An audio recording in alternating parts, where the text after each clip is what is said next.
দোকনীয়া gazing reserve বেদখল উচ্ছেদ কৰক দোকনীয়া গেজিং ৰিজাৰ্ভ বেদখল উচ্ছেদ কৰক দোকনীয়া গেজিং ৰিজাৰ্ভ বেদখল উচ্ছেদ কৰক খিলঞ্জীয়াৰ ভূমি খিলঞ্জীয়াৰ হাতত সুৰক্ষিত কৰক ক্লাব জিন্দাবাদ একদম কৈছো মই জোৰ পেৰে এভেকশ্যন কৰিছো মোক মাটিটো এৰি দিয়ক পিজিআৰ মাটিটো গৰু মূৰ আৰু যদি আপুনি এৰি নাথাকে আপুনি জানে সেইটো চাওক আপোনাৰ আমাৰ এই ৰিজাৰ্ভৰ একবাৰ ৰিজাৰ্ভখন ভাঙি গৈছিলে যাওঁতে ৭৬ চনত আৰু পুনৰ ৰিজাৰ্ভখন কিছু অংশ উঠি যায় তাৰপিছত আমি দোকনীয়া গেজিং ৰিজাৰ্ভ সংৰক্ষণ সমিতিয়ে আমি এই ৰিজাৰ্ভৰ হাজো চক্ৰ বিষয়া আৰু উপযুক্ত মহোদয়ৰ লগত লগ লাগি আমি ৰিজাৰ্ভৰ কাম আগবঢ়াই নিওঁ কিন্তু তাৰপিছত চাওক আপোনাৰ আমি গুৱাহাটী উচ্চ ন্যায়ালয়ৰ কাষ চাপোঁ গুৱাহাটী উচ্চ ন্যায়ালয় হেৰিটো বেদখল উচ্ছেদ কৰিব দিয়ে কিন্তু তেখেতসকলেও বেদখলটো উচ্ছেদ কৰে কিন্তু আধা কৰি আধা ৰাখি থৈ দিয়ে আৰু প্ৰপাৰ যিটো জীয়াই ৰাখে আৰু তাৰপিছত যিটো সীমাৰ পৰা কৰিব লাগে কয় হ'ব আমি নেক্সট হেৰিত কৰি আছোঁ আপোনালোকে তাৰ পৰা নকৰে তেখেতসকলে সেইকাৰণে মই হাজো চক্ৰ বিষয়াক এটা বিশেষকৈ মই এটা অনুৰোধ কৰোঁ তেখেতে দালাল ৰাজটো এৰি দিয়ক দালালৰ দ্বাৰাই যিটো হেৰি কৰে সেইটো এৰি দিয়ক দি পেলাই তেখেতে দোকনীয়া গেজিং ৰিজাৰ্ভ সংৰক্ষণ সমিতিৰ লগত তেখেতে যোগাযোগ কৰক তেখেতে তেতিয়া সহায় পাব আৰু তেখেতে যদি ধৰক চাওক দোকনীয়া গেজিং ৰিজাৰ্ভক এৰি যদি কোনোবাই কিবা যদি কাম কৰিব খোজে তেতিয়াহ'লে দোকনীয়া গেজিং ৰিজাৰ্ভে হেঙাৰ হিচাপে তাত বাধা দিব সদায় কাৰণ আমি হাজো আঞ্চলিক ছাত্ৰ সন্থা পশ্চিমবংগৰ আঞ্চলিক ছাত্ৰ সন্থা আৰু আমাৰ কিছুমান আমি নাগৰিক নাগৰিকৰ লগত লগ লাগি আমি এই ৰিজাৰ্ভখনৰ কথা আলোচনা কৰি আমি কাম কৰোঁ তেখেতে যদি খিলঞ্জীয়াৰ যদি অলপো যদি তেজ আছে তেখেতে খিলঞ্জীয়া হিচাপে কাম কৰক এই দাদা দোকনীয়া ৰিজাৰ্ভখন আচলতে কাৰ আণ্ডাৰত কাৰ নেতৃত্বত এতিয়া সুৰক্ষিত হৈ আছে বুলি আপুনি চাওক এই ৰিজাৰ্ভখন সুৰক্ষিত আছে আমাৰ হাজো আঞ্চলিক ছাত্ৰ সন্থা পশ্চিমবংগৰ আঞ্চলিক ছাত্ৰ সন্থা আৰু দোকনীয়া গেজিং ৰিজাৰ্ভ সংৰক্ষণ সমিতি আমি তিনিওখনে আৰু আমাৰ মিডিয়াসকল আমাৰ হাজো যিটো মিডিয়া আছে তেখেতসকলকো ধন্যবাদ দিছোঁ তেখেতসকলে আমাৰ সুখ দুখৰ সময়ত আহি পেলাই সমভাগী হয় তেখেতসকলে বাতৰি পৰিৱেশন কৰে কিন্তু তাৰপিছত কি কৰে তেখেতসকলে কোনো আওকাণ নিদিয়ে লাগে যিজন মানুহে নিউজ কৰিছে তেখেতক নানান ধৰণৰ প্ৰলোভন দিয়ে যেনে আমি মাজতে এটা বাতৰি পৰিৱেশন কৰিছোঁ আঞ্চলিক ছাত্ৰ সন্থা সদৌ কামৰূপ জিলা ছাত্ৰ সন্থাৰ অন্তৰ্ভুক্ত আমি সদৌ অসম ছাত্ৰ সন্থাৰ যিহেতু আমাৰ আত্মা অসম চুক্তিৰ যি বিপ্লৱ শৰ্মাৰ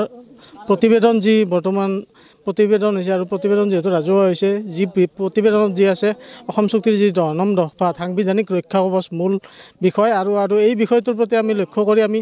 সদৌ অসম ছাত্ৰ সন্থাৰ আমি ২০১০ চনত যি ইয়াত উচ্ছেদ অভিযান হৈছিলে সেই তাৰ পূৰ্বেও হৈছিলে আমি পশ্চিমবংগ আঞ্চলিক ছাত্ৰ সন্থা আৰু হাজো আঞ্চলিক ছাত্ৰ সন্থাৰ লগতে দোকনীয়া গেজিং ৰিজাৰ্ভ সংৰক্ষণ সমিতিয়ে যি তেখেতসকলে সংৰক্ষণ সমিতিৰ জৰিয়তে যি আমাৰ উচ্চ ন্যায়ালয়ৰ নিৰ্দেশক্ৰমে আমাৰ এভেকশ্যনসমূহ হৈছিলে ২০১০ চনলৈকে ২০১৭ চনতো ২ নম্বৰ দোকনীয়াত এভেকশ্যন হৈছিলে কিন্তু এভেকশ্যন হয় ঠিকেই ঘৰ দুৱাৰ ভাঙি লৈ যায় মানুহে কিন্তু পিছত আৰু ৬ মাহ ৭ মাহ পিছত আকৌ সেই ঠাইতে আকৌ ঘৰ বনায় সেই যে সেই বনোৱাৰ মূল কথাটো হৈছে ইয়াত কিছুমান ভূমাফিয়া জড়িত আছে আৰু ইয়াত কিছুমান প্ৰশাসনিকভাৱেও জড়িত মানুহ থাকে আৰু সেই যি কৰ্মচাৰী জড়িত থাকে সেই সকলক উলিয়াব লাগে আৰু তেওঁলোকে যাতে ভৱিষ্যতে কৰিব নোৱাৰে সেই দালালি কৰিব নোৱাৰে মাটিৰ তাৰ বাবে ভৱিষ্যতৰ কাৰণে ইয়াত দোকনীয়া গেজিং ৰিজাৰ্ভত বিশেষকৈ সংৰক্ষণ কৰাৰ বাবে ফেন্সিঙৰ ব্যৱস্থা কৰিব লাগে ড্ৰোন কেমেৰাৰে যি ছাৰ্ভে কৰিব লাগে আৰু প্ৰশাসনে ইয়াত দোকানী আমি এটা নাজানো দোকানী থকা বুলি আমি নাজানো এইটো এটা আমাৰ পণ্ডিতৰ পাম এইটোৱে আমি জানো আমি ইয়াৰ পৰা বসবাস কৰি আছোঁ আৰু ইয়াতে আমাৰ জন্মস্থান জাগা এইটোৱে ৰিজাৰ্ভ নহয় এইটো আছে আগৰ এতিয়া ধৰক এইটো চৰটো বহুত দিন ভাঙছি এইটো চৰৰ পৰা সেইটো চৰত আমি যাওঁ সেইটো চৰৰ পৰা এইটো আহোঁ আমাৰ বেলেগ জেগাত বা পাৰে কথা ঠাই নাই আমাৰ নাই ক'তো নাই আমাৰ পণ্ডিতৰ মামত মোটামুটি ২০০ মান পৰিয়াল আছে নাই আমাৰ নপৰে এতিয়া জুখি পেলাই যদি আপোনালোকে যদি জোখক যদি জোখাত পৰাই আমি নাথকো আমি এৰি দি দিম এটা অভিযোগ দেখা উত্থাপিত হৈ আছে আপোনাৰ ওপৰত ধৰক বাৰে বাৰে আপোনাৰ ওপৰত অভিযোগ এটা আহিছে আমি আকো কৰা নাই কওক আমি কি কৰিছোঁ এতিয়া যদি এনে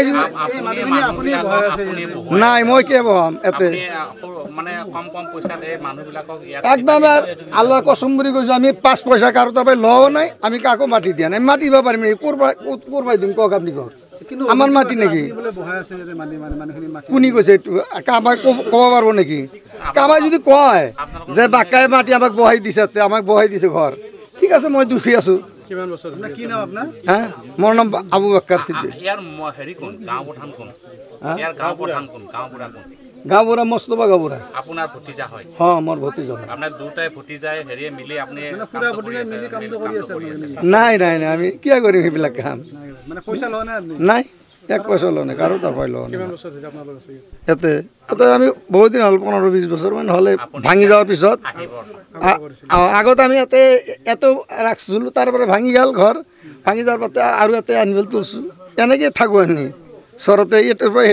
সেইটো এনেকৈ আছোঁ আৰু